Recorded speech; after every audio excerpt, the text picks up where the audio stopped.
sa Papa Dudut Stories, ikaw ay hindi nag-iisa.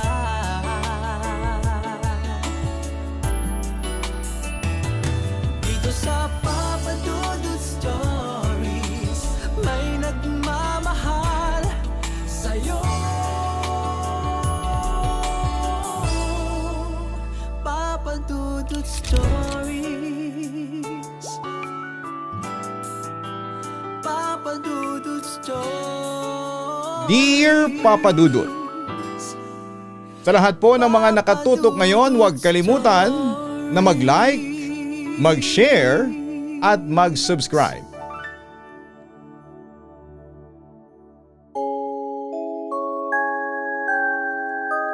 Bonding are supposed to be fun. Pero paano kung ang bonding ninyong magkakaibigan ay nauwi sa kakatuwang karanasan? Maituturing pa ba itong masayang sandali ng inyong samahan? O isang karanasang hindi mo makakalimutan? Halina't ating pakinggan ang istoryang pinadala ng ating letter sender ngayong araw. Dear Papa Dudut, good day po sa inyo at sa inyong mga masusugid na taga-subaybay. Ako po si Jam, 29 years old at isa po ako sa mga libo-libo ninyong silent listener na talaga namang nahuhok sa mga kwentong ibinabahagi ninyo. Actually, nagsimula po akong makinig sa inyo sa radyo noong ako ay high school. Grabe, sobrang nostalgic, Papa Dudut. Dati kasi wala pa naman akong cellphone at radyo lang ang tanging outlet ko para mapakinggan ang mga kwento nyo. Pero ngayong laganap na ang mga gadgets at uso na rin ang internet. Pwede ko na kayong mapakinggan anytime, anywhere, online. O nga po pala. Nakalimutan kong sabihin ng aking ibabahagi sa inyo ay may kinalaman sa aking karanasan.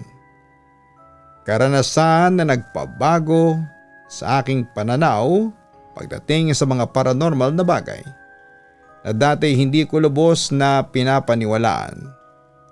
For sure may hint na kayo sa mga sinasabi ko. Tama po kayo, ang kwento kong ito ay tungkol sa kababalaghang aming naranasan. Nang minsang maisipan naming magbonding sa bahay bakasyonan na pagmamay-ari ng magulang ng isa sa aking mga kaibigan. Paalala rin pala sa mga listeners. Maaring para sa inyo ay kwento kung ito ay hindi nakakatakot. Boring dahil mahaba at kung ano-ano pa. Kung ganyan ang pananaw ninyo ay okay lang naman sa akin yon dahil lahat tayo ay may kanya-kanyang preference. Pero para sa akin ay nakakatakot po ito dahil ako o kami mismo ng mga kaibigan ko ang nakaranas. Papa Dudut, 4 po kaming magkakaibigan at kagaya ko ay avid listener din po sila ng inyong programa. Ang mga pangalan po nila ay Nebs, Reese at Jackie. O minsan ay tinatawag din naming Jack. Nagsimula kaming maging magkakaibigan nang maging magkaklase kami noong second year high school. Nagtuloy-tuloy yon kahit na noong 4th year high school ay kami na lang ni Nebs ang naging magkaklase. Napunta kasi sa magkaibang section sina Reese at Jackie. Kagaya ng ibang circle of friends. Nagkakaroon din po kami ng tampuhan, away at mga petty arguments. Pero we always make sure na at the end of the day ay makakapag-reconciliate kami sa isa't isa. Nang sumapit ang high school graduation ay nagkahiwalay-hiwalay kami. That was year 2012. Si Reese ay dinala ng mga magulang niya sa Amerika at doon nag-aral ng kolehiyo. Si Jackie naman ay umuwi ng probinsya para doon mag-aral. Si Nebs at ako ay naiwan sa Maynila pero kalaunan ay nagkahiwalay din dahil lumipat sila ng tirahan. Actually, Papa Dudut, nagpalitan naman po kami ng mga cellphone numbers pero katagalan ay hindi na rin namin makontak ang isa't isa. Naisip kong baka nagpalit na sila ng SIM card. Idagdag pa na nakikitext lang ako noon kay nanay dahil wala pa akong sariling cellphone. Nang matuto akong gumamit ng computer, agad akong gumawa ng Facebook account at hinahanap sila online. Medyo nahirapan pa nga ako dahil iniisip ko na baka mamaya ay magbago na ang mga mukha nila. Kumbaga mas gumanda at mag-mature na. Una kong nahanap si Nebs. Pinagmasdan ko pa ng mabuti ang profile picture ng may-ari ng account para lamang masigurado kong si Nebs ngayon. Inisip ko kasi na baka mamaya ay nagkamali ako. Nang makumpirma ko na si Nebs nga ang nasa picture, nag-message request ako sa kanya at nagpadala ng friend request. Lumipas ang 2 araw bago ko ulit makapagbukas ng aking Facebook account sa computer shop. Nakakapunta lang kasi ako doon kapag may kailangang i-research na assignment. Wala pa rin kasi kami noong personal computer sa bahay dahil sapat lang naman ang kinikita nila nanay at tatay para sa pag-aaral namin ng nag-iisa kong kapatid. Dali-dali kong nilog in ang aking computer at nakita ko at inaccept na nga ni Nebs ang aking friend request. Nakita ko rin na may message akong natanggap mula sa kanya kaya agad ko yung binuksan. Hello, ikaw na ba yan, si Jam? Yung high school best friend ko? Agad ko namang tinipa ang aking sagot at walang pagdadalawang isip na sinend ito. Yap, ako nga yun. Sabi ko na nga ikaw yan, Nebs, ang reply ko. Hindi agad ako nakatanggap ng tugon mula sa kanya, Papa Dudut. Na-realize ko na hindi pala siya online dahil walang green dot ang kanyang Facebook profile. Gayunman ay sobrang saya ko at hindi ko mapigilan ang aking excitement. Dahil sa wakas ay nagkaroon na ulit ako ng chance na ma-reconnect sa mga kaibigan kong matagal ko nang hindi nakakausap. Sa mga sumunod na araw ng pagpunta ko sa computer shop ay nakita ko na nag-reply na nga sa akin si Nebs. Sakto naman na online siya kaya nagtuloy-tuloy ang aming usapan. Hanggang sa hiningi ko na nga ang bago niyang cellphone number at nang sa ganun ay kahit na hindi ako nakakapagbukas ng aking Facebook account ay makokonta ko pa rin siya. Nang mga panahon na yon ay meron na akong dikipad na cellphone. Pinag-ipunan ko pa yon mula sa baon ko at pa-extra-extra sa bakery ng tita ko na kapatid ni nanay. Sa tuwing magpapaload ako ay sinisigurado ko na matatawagan ko si Nebs lalo na't kung hindi siya busy. Nakakatawang isipin. Kung tutuusin ay nasa Pilipinas lang naman kami parehas pero hindi pa kami makapagkita. May kalayuan din kasi ang pagitan namin sa isa't isa.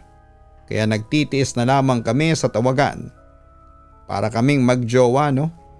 Mind me, iba po talaga ang closeness naming magkakaibigan at sa tagal ng panahon na wala kaming communication ay hindi nagbago yon. Siya pa rin si Nebs na best friend ko noong high school.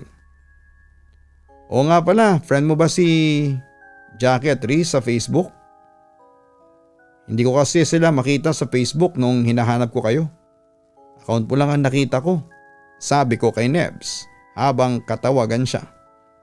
Si Jackie oo, nasa probinsya pa rin siya at kagaya natin college na rin. Si Riz naman hindi Ewan ko ba?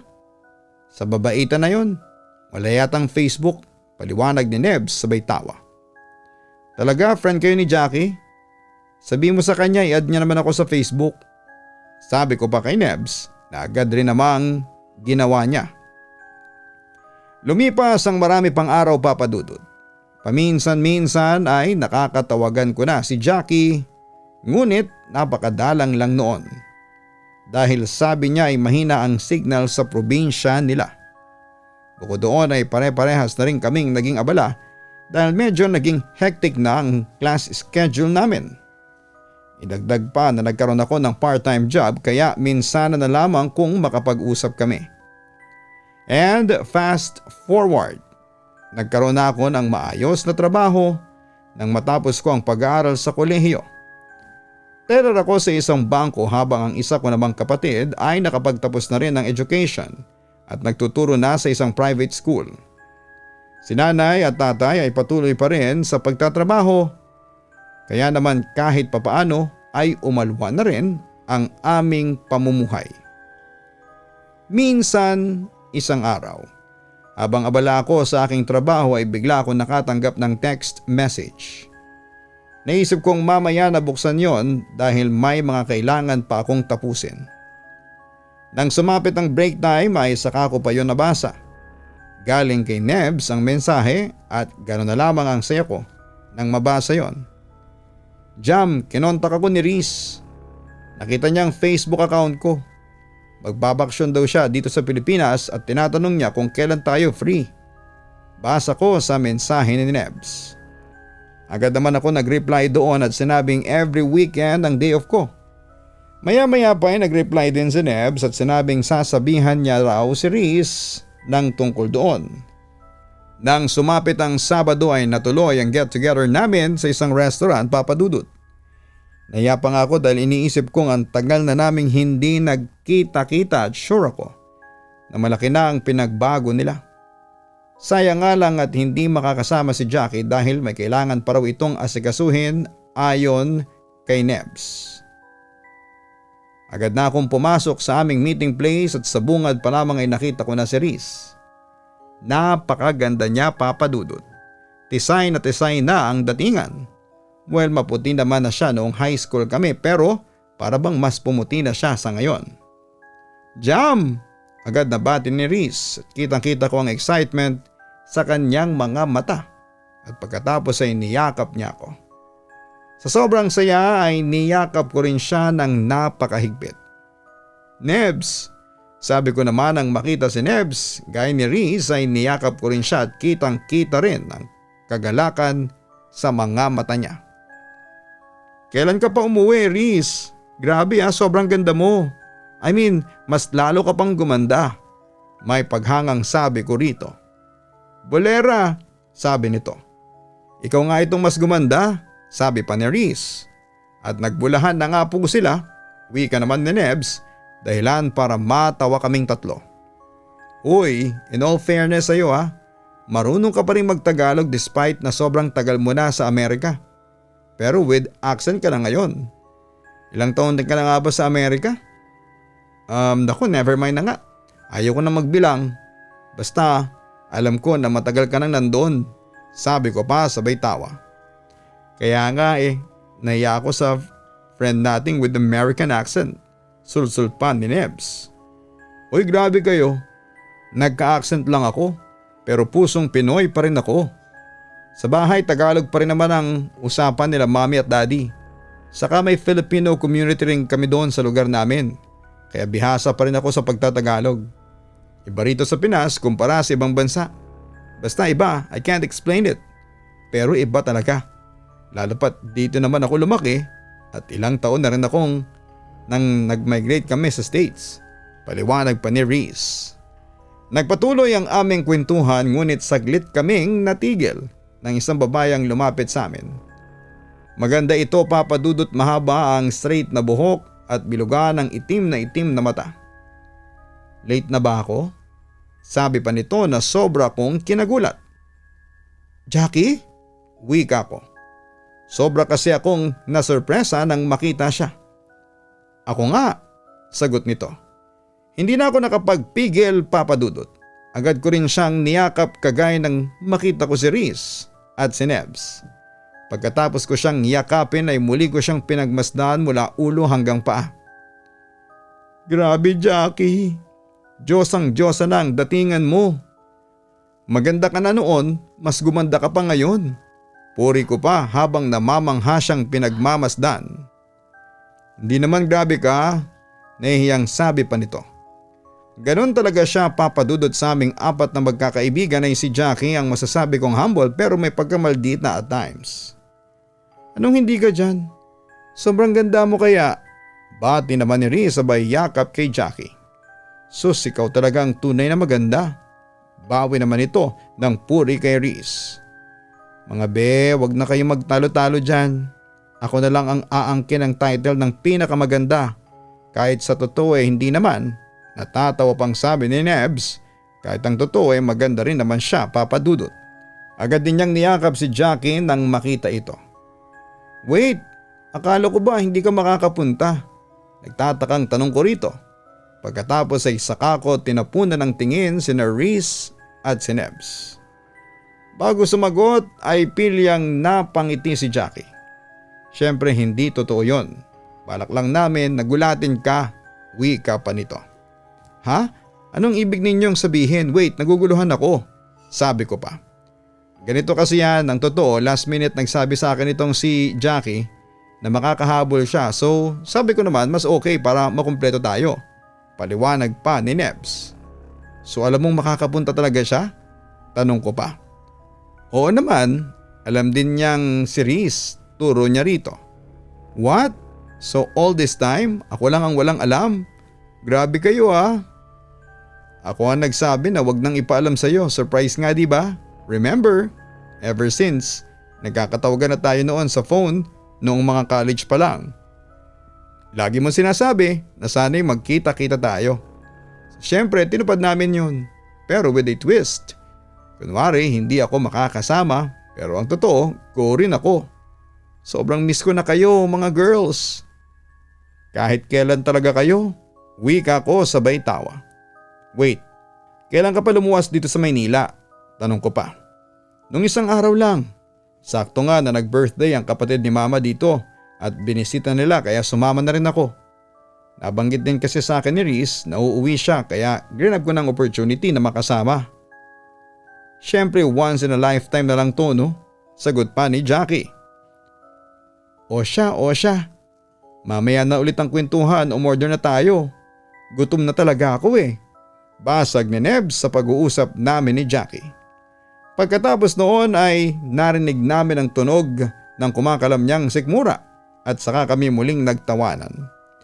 Papadudot ng araw na yon ay walang katumbas ang saya namin.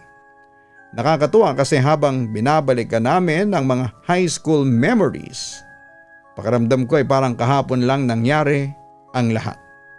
Sa loob ng ilang oras nang magkakausap kami, doon namin napagtanto lahat na ang dami talaga naming na-miss na ganap sa isa't isa. Napagkwentuhan namin mula sa high school crushes, epic fail moments, mga petty na away at marami pang iba. Hanggang sa mabanggit ni Riz ang tungkol sa kanilang bahay bakasyonan sa isang probinsya somewhere in Luzon. Gusto ko ulit makabanding kayo girls. Is it possible na mag-staycation tayo sa rest house namin bago ako bumalik sa States? Kahit 1 week lang oh. No boys. Bawal dalhin ng boyfriend, just us. Sabi nito sabay inom ng juice. Ako okay lang. Agad na sagot naman ni Nebs. Dakilang tambay ako ngayon. Kakaresign ko lang sa trabaho ko eh. Dagdag pa nito. How about you Jackie? Tanong ni Riz dito. Okay lang naman siguro, 1 week lang naman eh. Bali hindi na muna ako sasama kina mama pauwi sa province namin. I'm sure papayag naman sila. Sagot nito. Ikaw Jam? Tanong ni Nebs sa akin. Binalingan ko siya ng tingin pagkatapos ay nag-isip ako kung ano ang aking isasagot. Sa katunayan kasi papadudot sure naman ako na papayagan ako ni nanay at tatay. Ang iniisip ko ay ang aking trabaho. Baka kasi hindi ako makaubra ng leave sa boss ko. Titingnan ko baka kasi hindi pumayag na mag-leave ng ganon katagal ang office namin eh. Wika ko. Ganon minsan lang naman eh. Sige na Jam please. May pagmamakawang sabi pa ni Riz. Okay sige. Pero hindi ako nangangako na matutuloy ako Basta sa ngayon no commitment muna ako. Sabi ko. Sad naman. Tila malungkot na sabi pa ni Jackie. Oo eh. Pasensya na talaga kayo Pero I'll try my best na makapag-leave. Papadudot masayang natapos ang araw na yon. Halos kami na nga ang magsara ng restaurant kung saan kami nag-get together dahil gabi na nang maghiwa-hiwalay kami para umuwi. Sa mga sumunod na araw, inaalala ko kung paanong tsitsyempo ng paalam sa trabaho at sasabihing magre-leave ako ng 5 days. Luckily na-approve naman yon at sobrang saya ko. nang ipaalam ko kina Nebs na makakasama ako at pinayagan ang 5 days leave ko ay naging masaya rin sila para sa akin. Sino nga ba naman ang hindi magiging masaya, hindi ba? Gayong matagal naming gusto na magbanding magkakaibigan. Naipaalam ko rin kina nanay ang tungkol doon at pumayag naman sila. Ayon pa sa kanila ay magandang pagkakataon yon para magkasama-sama kaming muli dahil matagal din mula nang huli kaming nagkasama-sama. Nang sumapit ang araw ng pagpunta namin sa bahay bakasyon ng pamilya ni Riz, masaya kaming nagkakwentuhan sa sasakyan habang ang naging personal driver namin ay si Riz. Gamit niya ang kanyang sariling sasakyan. Sa kalagitnaan ng biyahe ay nakatulog sina Jackie at Nebs. Habang ako naman ay mababaw na nakaidlip. Nagising na lamang kami nang magsalita si Riz. "Guys, gising na, we're here," sabi nito. Agad ko namang iminulat ang aking mata at saka iginala ng tingin ang paligid. Panatag na ang dilim ng mga sandaling yon. Naghahalo na ang kulay kahel at lilang ulap. Senyales ng lumulubog na araw at sumisibol na gabi. Tinanggal ko ang seatbelt mula sa pagkakakabit nito sa akin at lumabas ng sasakyan para kuhanin ang mga gamit sa likod. "Wow, big time pala talagang pamilya mo, no, Riz?" Namamanghang wika ni Nebs habang pinagmamasdan ang may kalakihang bahay bakasyonan nila Riz. "Hindi naman, nagkataon lang na only child si mama. Kaya nang mamatay both grandparents ko, walang ibang nagmana niyan kundi si mama," sagot ni Riz habang tumutulong sa akin sa paglabas ng gamit sa car trunk. Sobrang humble talaga nitong friend natin. Ayaw pang amin na mayaman siya, sabi pa ni Jackie sabay bit-bit ng ilan sa mga gamit niya. "Oo nga, sobrang humble," segunda ni Nebs. Maya-maya pa yakmang isasara ko na ang likod ng sasakyan nang bigla akong makarinig ng isang malakas na sigaw na aking ikinagulat. "Sino yun?" Nagtatakang sabi ko pagkatapos ay hinanap ang pinanggagalingan ng tinig.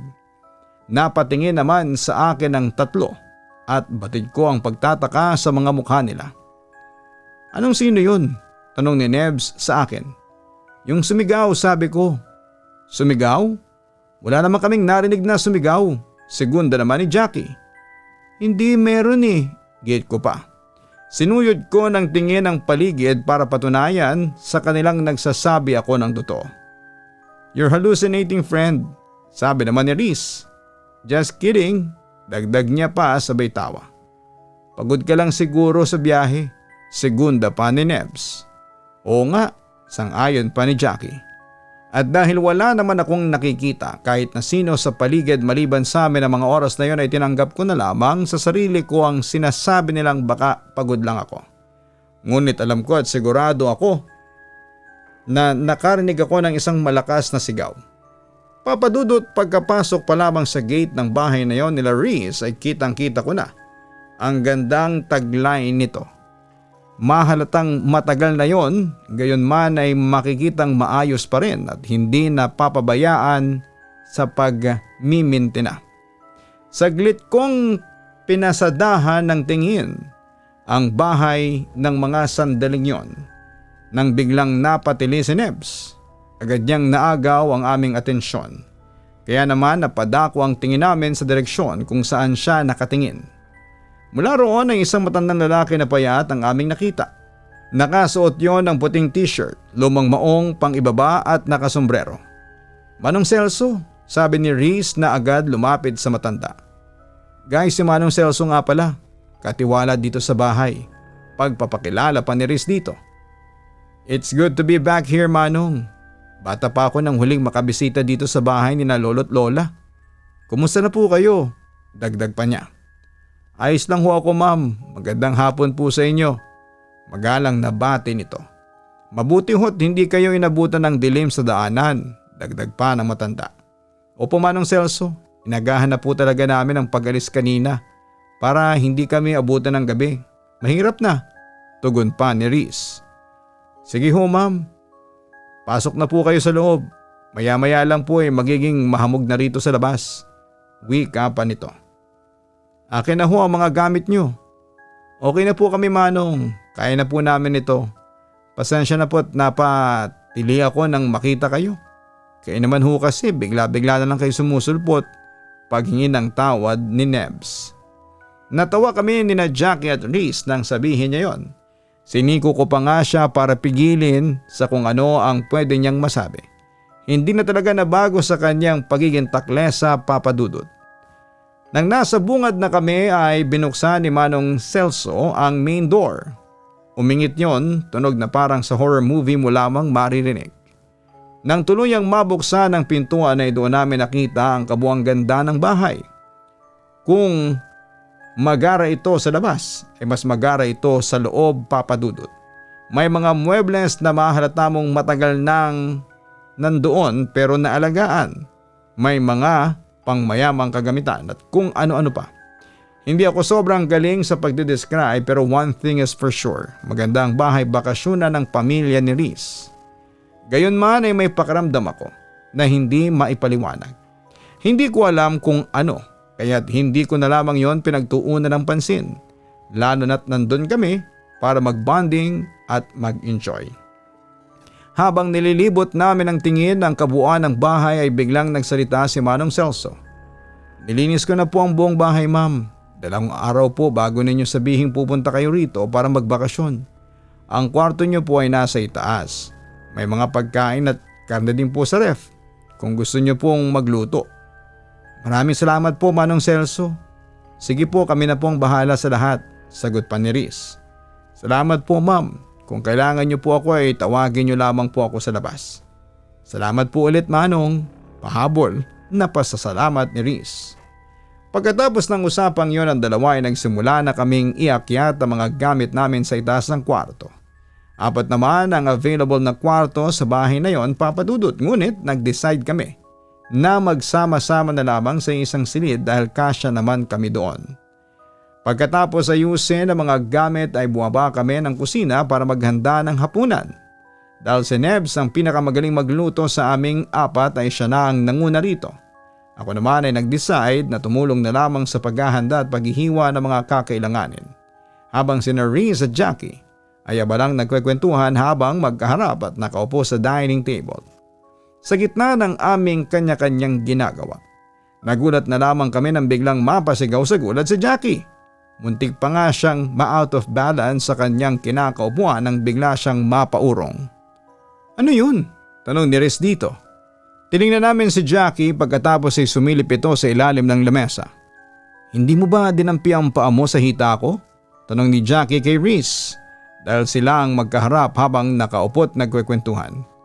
Hindi, why would I do that? Tanong pa ni Reese. Pakiramdam ko kasi may something na dumampi sa hita ko eh.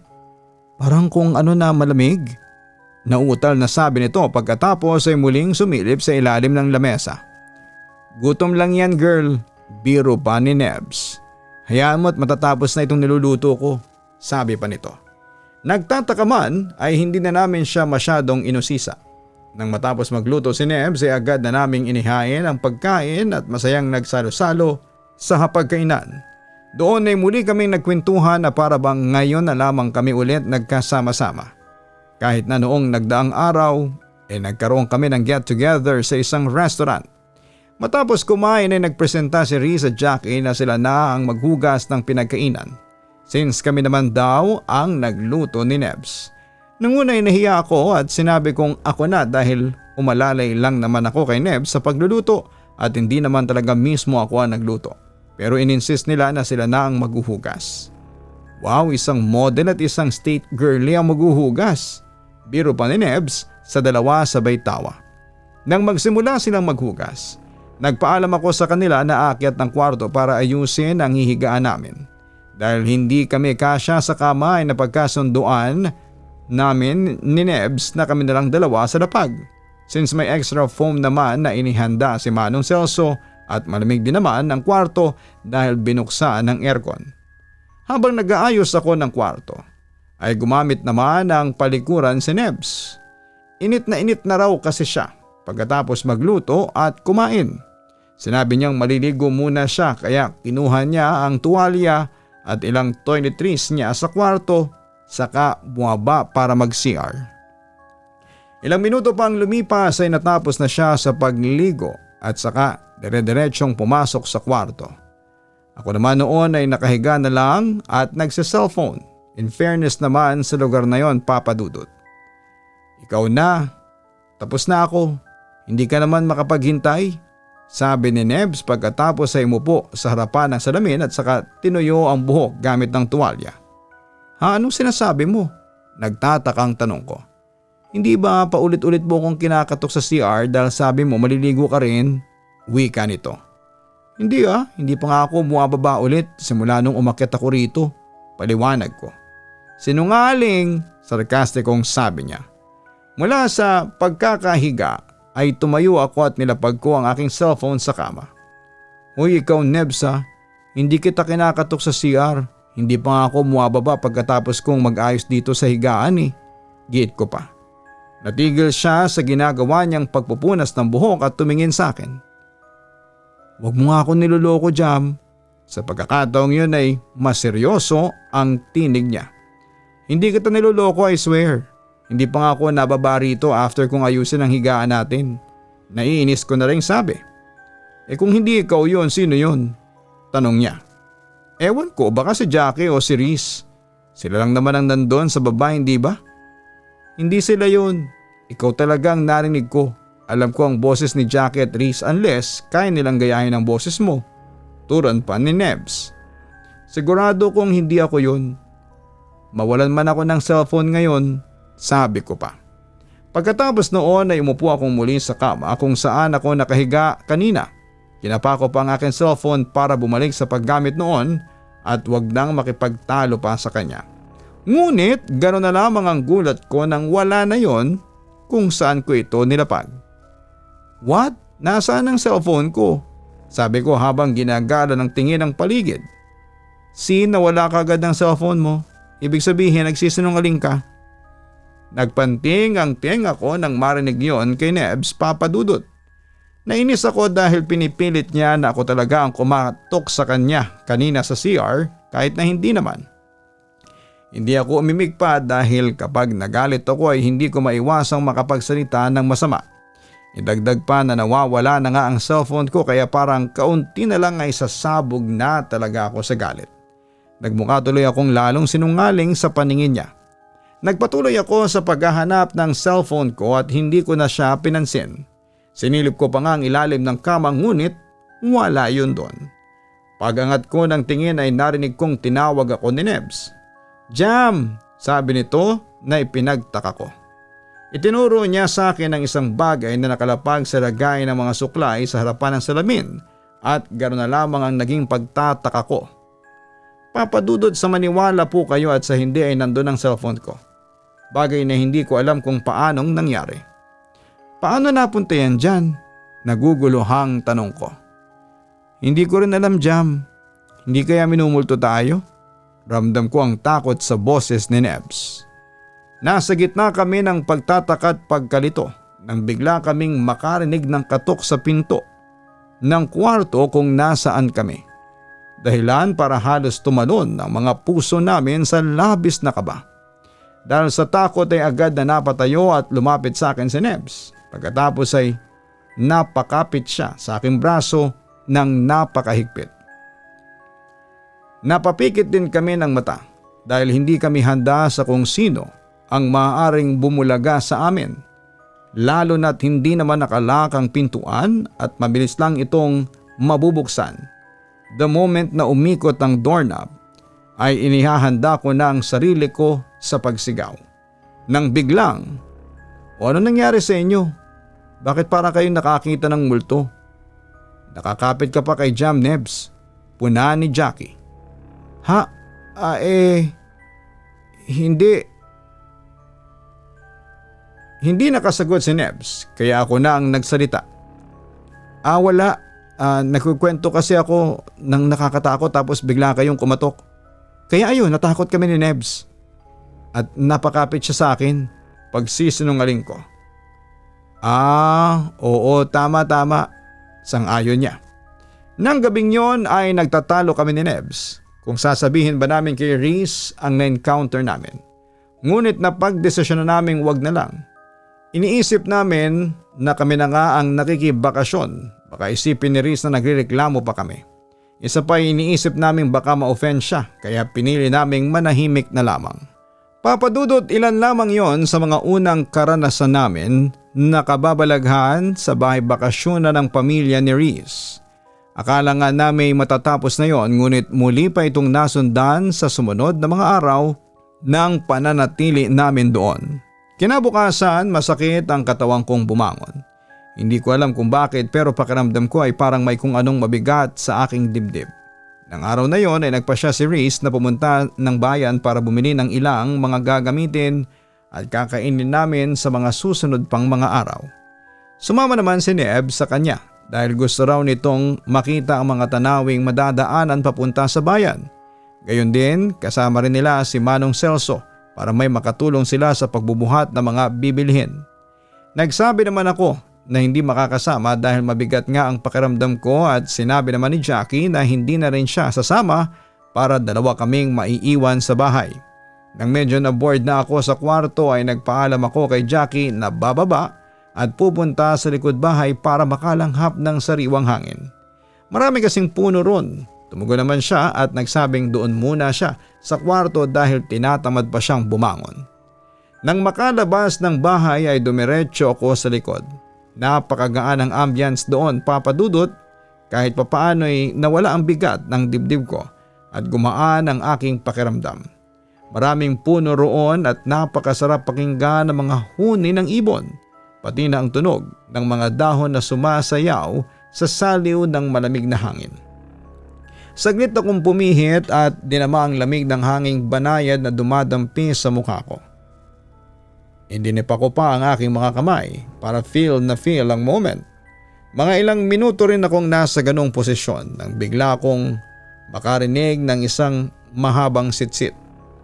Psst! Dinig ko mula sa aking likuran kaya't agad akong napamulat ng mata at lumingon.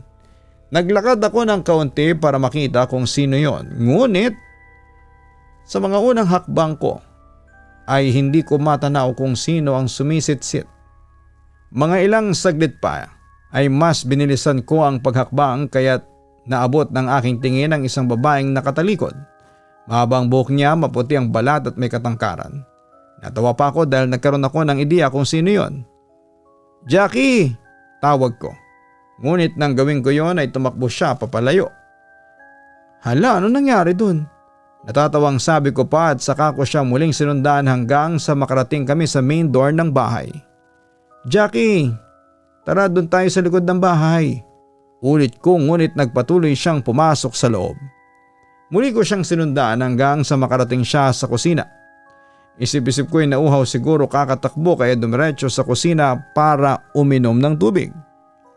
Sinundan ko pa rin siya hanggang sa kusina papadudot ngunit gano'n na lamang ang pagtataka ko nang hindi ko siya nadatnan doon. Jack! Tawag ko pa sa palayaw niya. Jackie! Ulit ko pa. Ginala ko ng tingin ang kusina ngunit wala talaga siya ron papadudot. Dahil sa takot ay napahimas ako sa aking magkabilang braso. Hindi ko maiwasang panindigan ng balahibo kahit na maaga pa ng mga sandaling yon. Agad akong umalis ng kusina at paglabas ko roon ay nakita ko si Jackie na pababa ng hagdanan galing sa itaas. Tinatawag mo ba ako? Parang narinig ko ang boses mo eh. Casual na tanong ni Jackie. Lumabas ka ba kanina? Tanong ko. Hindi ah. Kita mo ngang kabababa ko pa lang galing sa kwarto sa itaas. Paliwanag niya. Sigurado ka? Tanong ko. Oo nga, bakit ba? Nakita kasi kita kanina sa labas. Sinitsitan mo pa nga ako tapos tinawag kita kaso tumakbo ka. Papasok dito sa loob ng bahay sabay diretso sa kusina. Pero pagpunta ko ron wala ka. Nakailang beses pa nga akong tawag ng tawag sa iyo eh. Kwento ko. Naglakad palapit sa akin si Jackie sabay sabing huwag kang manakot ng ganyan Jam. Ang aga-aga eh hindi nakakatuwa. Seryosong saad nito. Nagsasabi ako ng totoo Jack. Giit ko sa kanya. Kinikilabutan naman ako sa kinikwento mo Jam. Sabi nito sabay tingin sa paligid. Sakto pang may kalabog kaming narinig mula sa kusina kaya't nagdesisyon kaming lumabas na lamang at doon hintayin si Reese. Parehas kasi kaming natakot sa mga nangyari. Ilang oras pang lumipas bago tuluyang makauwi si Reese at Nebs kasama si Manong Celso. Nagtaka pa nga sila kung ano raw ang ginagawa namin sa labas kaya't sinabi na lang namin na nagpapahangin lamang kami and at the same time ay hinihintay sila. Hindi na namin binanggit ang totoong rason kung bakit. Papadudot dahil sa sunod-sunod na kababalaghang nangyayari, unti-unti akong nagiging uncomfortable sa bahay bakasyunan. Simula noon pakiramdam ko ay bawat kilos namin ay minamatyagan. Pakiramdam ko ay pinapanood kami ng kung anong espiritu o elemento na namamahay doon. Sa ikatlong gabi ay yun na ang naging turning point namin para magdesisyong umuwi na kinabukasan at hindi natapusin ang 5 araw naming bakasyon. Nangyari yon sa sala ng bahay. Masaya kaming nagkwekwentuhan at binabalikan ang aming high school life. May ilang pagbabahagi rin ng mga ganap sa buhay na hindi namin nasaksihan sa isa't isa. Malalakas pa mga tawang pinapakawala namin. Nang biglang isa sa mga flower vase na nakapatong sa wooden cabinet ay nalaglag sa sahig at tuluyang nabasag. "What the?" sabi ni Reese dahil sa gulat. Agad kaming napalingon sa pinanggalingan ng ingay at nakita nga namin ang basag na vase. Nagkalat ang laman nitong bulaklak na yari sa plastic. Nilapitan ko yon para sana ligpitin ngunit mas lalo kaming nang hilakbot nang ang mabigat na cabinet ay gumalaw at kusang umabante papunta sa akin papadudot. Napaka-imposible na hangin lang ang may gawa noon, napakabigat ng cabinet na yon at hindi rin naman malakas ang hangin ng mga sandaling yon. Dahil sa gulat at takot ay sabay-sabay kaming napasigaw. Nadagdagan pa ang pag-hysterical namin nang magpatay sindi ang ilaw at maglaglagan ng ilan pang mga gamit sa loob ng bahay. "Lumabas na tayo guys! Lumabas na tayo!" sigaw ni Jackie na umiiyak na sa takot. Agad kaming tumakbo palapit sa pintuan ngunit hindi naman namin yon mabuksan. At that moment alam kong hindi na lang kami basta pinaglalaroan ng aming isipan. Pinaglalaroan na kami ng mga nilalang o espiritu sa bahay. Nagpatuloy sa pagpatay sindi ang ilaw at ang kalampagan ng mga gamit. Ilang minuto pa ang lumipas bago yon tumigil. Narinig din yata ni Mang Celso ang sigawan namin kaya't agad niya kaming sinaklolohan. Nang tumahimik ang paligid ay nagdesisyon kaming lumabas na roon at maghanap na lamang ng pinakamalapit na hotel na mapagpapalipasan ng gabi. Hindi na kasi namin kaya na doon matulog dahil sa nangyari. Babalik na lamang kami kinabukasan para kunin ang mga gamit at tuluyan ng umuwi na siya ngang aming ginawa. Hindi pa nga namin naiwasan na magkatakutan kaya't sabay-sabay kaming 4 na umakyat ng kwarto at nagmamadali ding buwaba matapos ayusin ang mga gamit namin.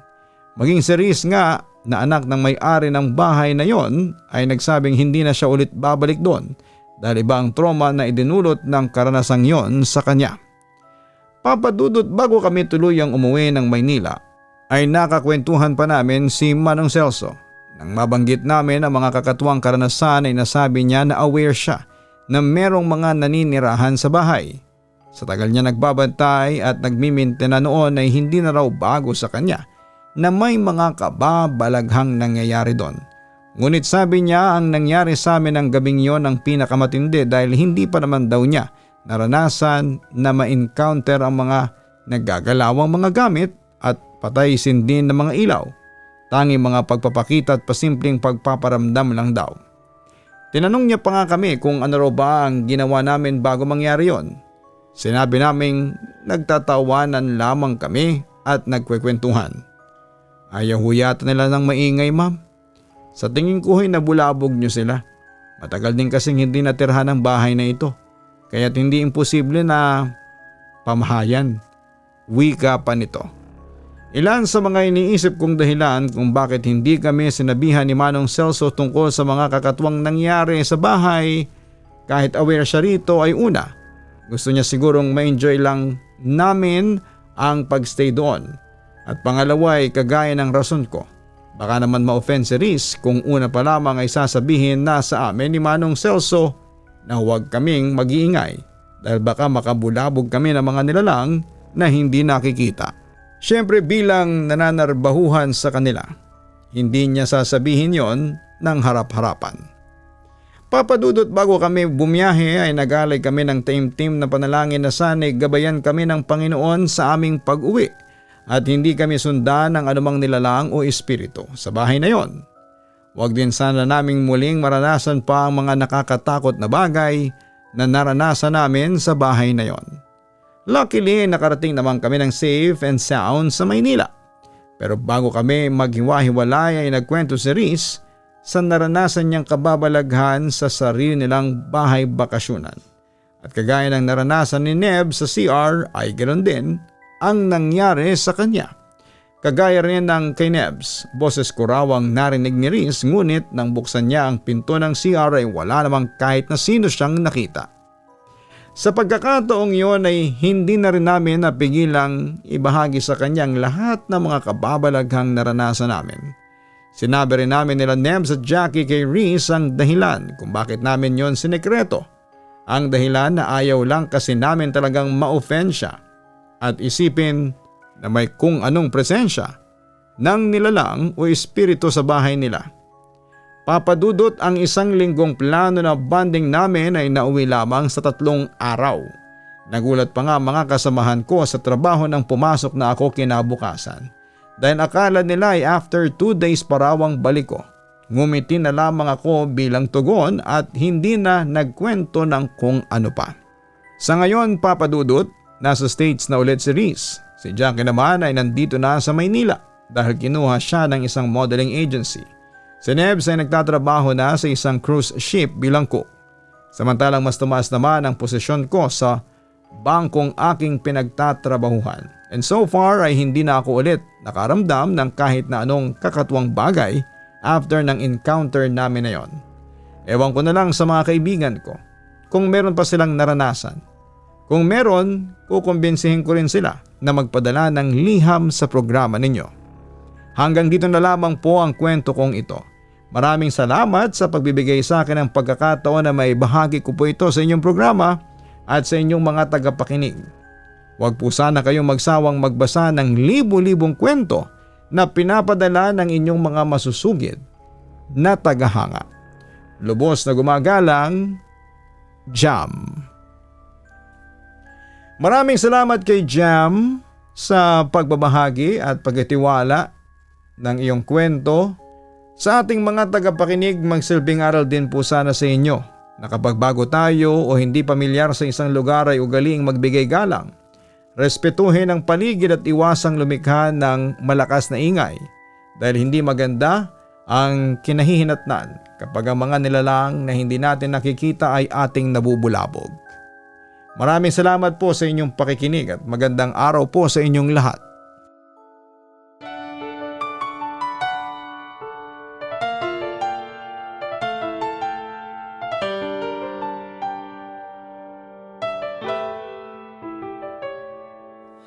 Ang buhay ay mahiwaga, laging may lungkot at saya. Sa Papa Dudut Stories, laging may karamay ka.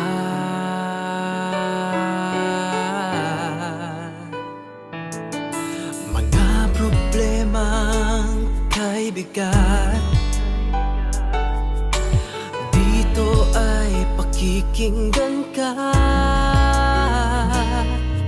Sa Papa Dudut Stories, kami ay iyong kasama. Dito sa Papa Dudut Stories, ikaw ay hindi nag-iisa.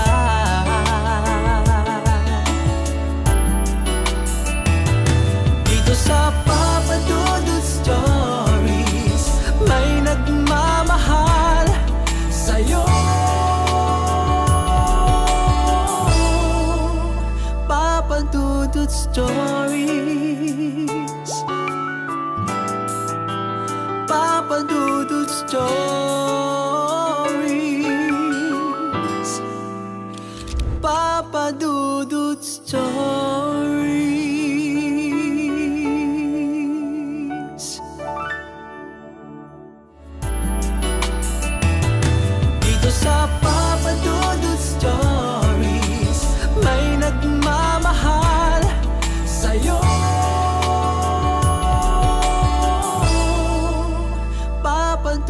Stories. Papa Dudut Stories. Hello mga ka-online, si Papa Dudut po ito. Nag-enjoy ka ba sa ating kwento ngayong araw? Huwag kalimutan na i-share, mag-like at mag-subscribe. Maraming salamat po.